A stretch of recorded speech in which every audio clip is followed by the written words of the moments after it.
ఎందుకో ఇటువంటి సమస్యల మీద వేదిక ఎక్కాలంటే భయంగా ఉంది, కొద్దిగా షేమ్గా కూడా ఫీల్ అవుతున్నాను, సిగ్గుగా కూడా ఫీల్ అవుతున్నాను. నా పర్సనల్ ఫీలింగ్. అందుకోసం డయాస్లు ఎక్కువ దిగా బంద్ చేద్దాం అని. ముఖ్యంగా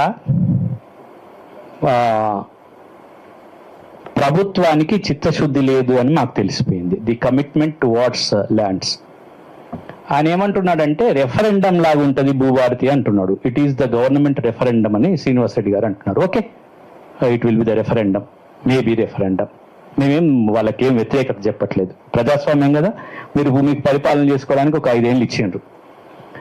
ఖచ్చితంగా ఎప్పుడైతే సునీల్ తోటి తర్వాత కోదండరెడ్డి గారితో వీళ్ళందరితో కలిసి చట్టం చేసిన తర్వాత మళ్ళీ వాళ్ళ విషయం వినడం బంద్ అయింది. నేను వాళ్ళ దగ్గర పోతే మా విషయం కాదు, మీరే డైరెక్ట్ మినిస్టర్ని కలవండి చెప్తుండ్రు. అంటే ఏమైపోయింది, ప్రభుత్వానికి చిత్తశుద్ధి లేదు, కమిట్మెంట్ టువార్డ్స్ లేదు. కానీ వాళ్ళు రోజు ఒక నిర్ణయం, ఏమనంటే పైలట్ ప్రాజెక్ట్ అంటారు, ఏమన్నంటే పైలట్ ప్రాజెక్ట్ అంటారు.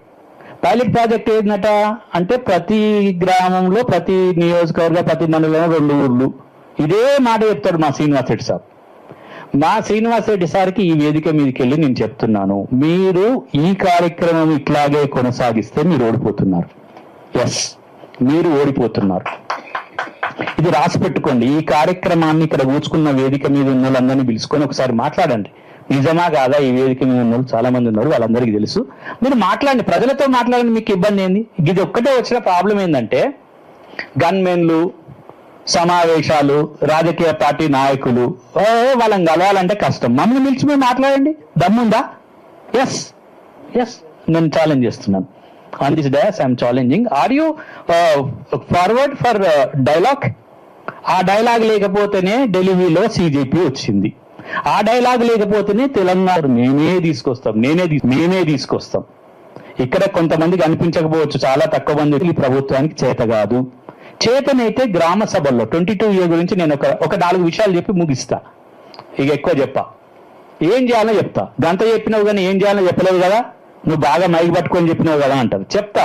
శ్రీనివాస్ రెడ్డి గారు రాసుకోండి, రెవెన్యూ మినిస్టర్ గారు రాసుకోండి, ఏం చేయాలో చెప్తాం. భూభారతిలో ఉన్న చట్టాన్ని ఉన్న పలంగా మంచిగా అమలు చేయండి. మీ కలెక్టర్లకు తెలుసా? నేను అందరి కలెక్టర్లకు ఎవ్వరికి కూడా దాన్ని ఎట్లా అమలు చేయాలో తెలుస్తలేదు. విఆర్ఓలను తీసుకొచ్చినాక ఏం పని చేసిండ్రు? పాని రాసిండ్రా? పాని రాస్తా అని భూభారతి చట్టంలో చెప్పలేదు దేశాన్న? పాని రాస్తా అని చెప్పిందా? పాని రాసిండ్రా? పాని ఎక్కడైనా దొరుకుతుందా? పాని దొరుకుతుందా? రండి శ్రీనివాస్ రెడ్డి గారు, నేను చూపిస్తా. ప్రతి గ్రామం తిరుగుదాం, ఎక్కడ పాని రాసినా నేను ముక్కు 4 రాస్తా. భూభారతి చట్టం అదే చెప్తుంది. ఎప్పుడైతే వచ్చింది భూభారతి చట్టము? భూభారతి చట్టం వచ్చి 1 సంవత్సరం పూర్తయింది. 1 సంవత్సరం పూర్తయినా పూర్తి యంత్రాంగం కలిగిన ప్రభుత్వం ఏమి చేయలేకపోతుందంటే ఏమనుకుందాం? ఏడుద్దామా? ఏడిస్తే ఏమైతుంది? లేదు, పిడికిలి బిగించి పోరాటం చేస్తాం, దాన్నే ఓటు రూపంలో చూపిస్తాం, ఇంటికి పంపుతాం. అంతే, ఏం కాదు. ఈ అసంతృప్తి అంతే అక్కడికే పోతుంది. మీరు ఏమనుకుంటున్నారు కానీ ఏమో చేస్తున్నాం అని చెప్తున్నారు కానీ రండి, గ్రామాలకు రండి, మేము వస్తాం, మీతోటి ఛాలెంజ్ చేస్తున్నాం. ఇక్కడ డయాస్ మీద ఉన్న వాళ్ళు కూడా చాలా మా అందరి వ్యక్తులకు అనుభవాలు ఉన్నాయి, వాళ్ళు చెప్తారు. వాళ్ళతో కలవండి, రైట్, ఒక మీటింగ్ పెట్టండి. ఆ మీటింగ్ పెట్టే ధైర్యం మీకు లేదు.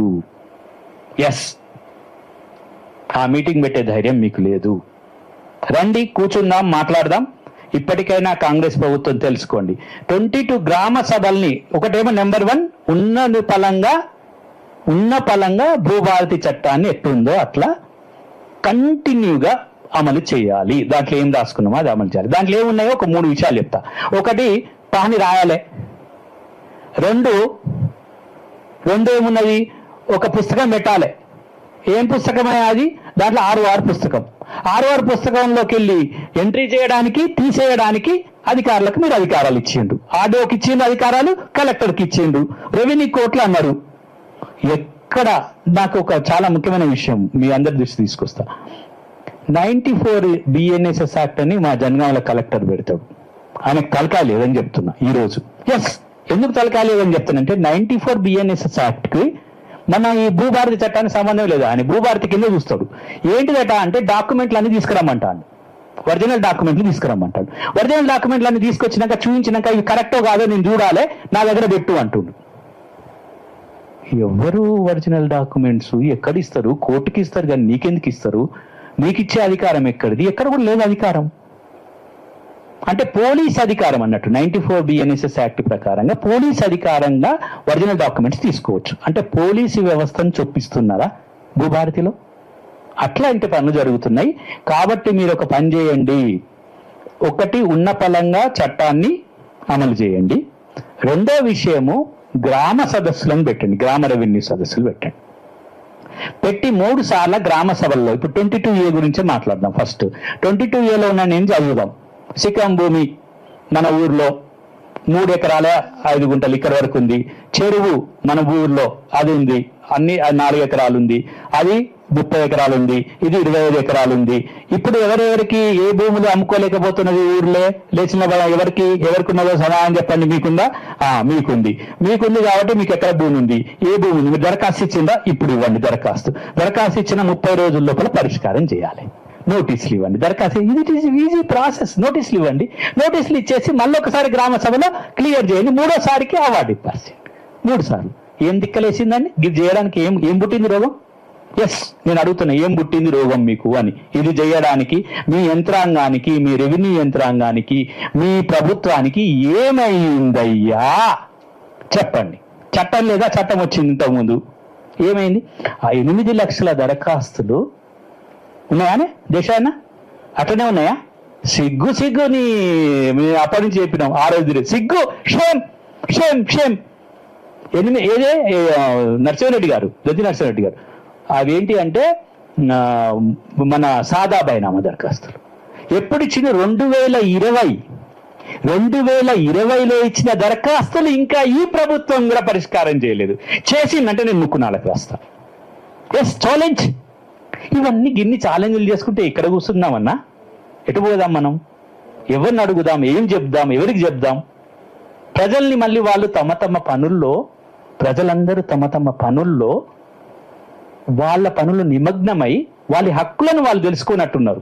మనకు కొంత లీజర్ టైం ఉంది కాబట్టి, మనం బుద్ధిజీవులం కాబట్టి, మనం ఆలోచిస్తున్నాం కాబట్టి, దిమాగి సమ్ డాష్ కాబట్టి మనం ఈ పని చేస్తున్నాం. మనకు కాబట్టి మీ అందరికీ నేను చెప్పేది ఒకటే, మనం అందరం కలవాల్సిన పరిస్థితి ఒకటి ఉత్పన్నమైంది. 22 అదొకటి చేయమన్నాం. 3వ విషయం ఏమన్నాం? కలెక్టర్లకి రెవెన్యూ అధికారాలు పట్ల మీరు చేస్తున్న కోర్టులను ఆన్లైన్లో ఎప్పటికప్పటి సమాచారం పెట్టండి. స్పీకింగ్ ఆర్డర్స్ ఇవ్వమన్నాం. స్పీకింగ్ ఆర్డర్స్ ఇస్తే రిజెక్షన్, మళ్ళీ రిజెక్షన్ ఇస్తుండు మెమోలల్లా. స్పీకింగ్ ఆర్డర్ ఎంఆర్ఓ ఇస్తాడు, ఆడియో ఇచ్చేది ఎంఆర్ఓ ఇస్తాడు. ఇవన్నీ గందరగోళం. ఒక 100 సమస్యలు ఉన్నాయి. ఆ 100 సమస్యలలో రీసెంట్ గా ఇప్పుడు ఇవన్నీ చెప్పే బదులు ఇక్కడ సమయం తక్కువ ఉంటుంది కాబట్టి ఒక పుస్తక రూపంలో తీసుకొస్తాం. మళ్ళీ ప్రజలలోకి వెళ్తాం, మళ్ళీ ప్రజల దగ్గర కూర్చుంటాం. ఇంకా మా దగ్గర ఏం లేదు. మా గదవన్న ఊకే చెప్పేది ఏం లేదు. భయ్ పోదాంపా, ఊరికి పోదాంపా, ఊళ్ళో చూసుకుందాంపా. మనం ఊళ్ళోనే. ఇక మేము ఇక్కడ ఈ డయాసులు ఇవన్నిటి మీద నాకైతే తృప్తి లేదు. ఊర్లోనే ప్రజలతో పెట్టుకున్నాం. ప్రజలతో మాట్లాడతాం, ప్రజలనే మమేకం చేస్తాం, ప్రజల దగ్గరికే పోతాం. మినిస్టర్ల చుట్టూ పోము, మినిస్టర్లకు ఒక కాగితం ఇవ్వము, ప్రభుత్వం దగ్గరికి పోము, ప్రజల వద్దకే పోతామని చెబుతూ ఈ అవకాశం ఇచ్చిన మీకు ధన్యవాదాలు.